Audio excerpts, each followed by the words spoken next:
dear students, in today's video lesson we will talk about employment law. Let's continue. Employment law basics. Firstly, before starting you should know what is the employment law. Employment law is the division of law that rules the relationship between employers and employees. Employment law originates from various forms of law, including tort law, criminal, contract, and the labor law. When we talk about employment law, firstly, you should know the difference between the employer and employees. Okay, who is the employer? Employer is the person or company who pays a person for a wage, salary, payment or fee in exchange for supervising and controlling the employee's activities. Okay, who is the employee then? Employee is a person who works for an employer for a wage, salary, payment or fee guided by an express or implied agreement. The employee is under the control and the supervision of the employer.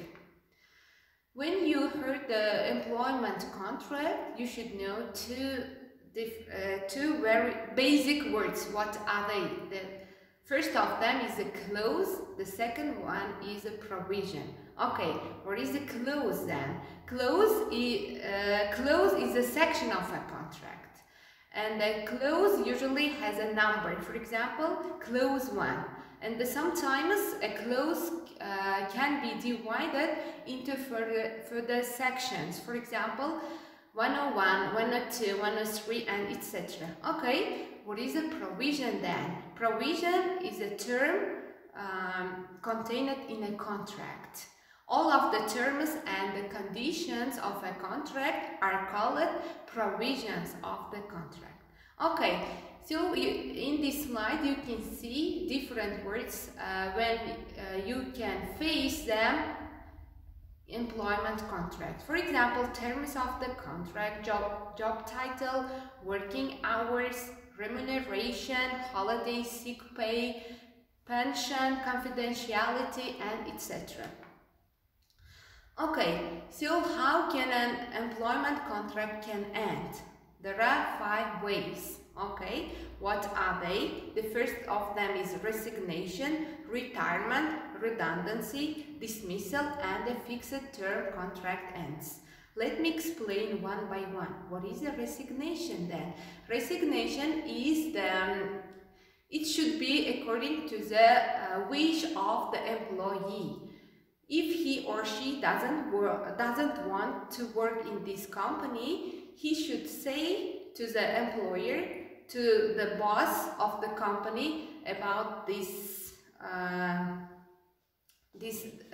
decision, and before leaving the job he should give the resignation paper. And retirement, most of you maybe know the meaning of this word. Retirement is related to the age, when the person is the exact age. For example, in some countries it can be 65. When we talk about Uzbekistan, for women it should be 55, for men it should be 60. And after retiring, the person should take the retirement payment, the pension. It's called the pension. Redundancy. What is a redundancy then? The redundancy is the employee made redundant. So it means that there is no place in this company for him or her, and the employer of the company should say about redundancy to the employees of the business company. Okay, the first one is a dismissal. Dismissal mostly related to the employer. If he or she doesn't want work with this person, the one of his employees, it should be according to the wish of the company, employer of the company.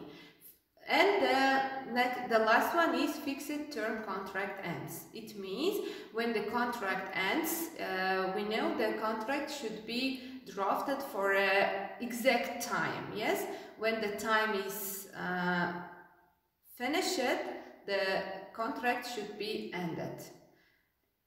I think you take important information about the employment contract. You should do some exercises and you should send them to your teacher. Thank you for your attention.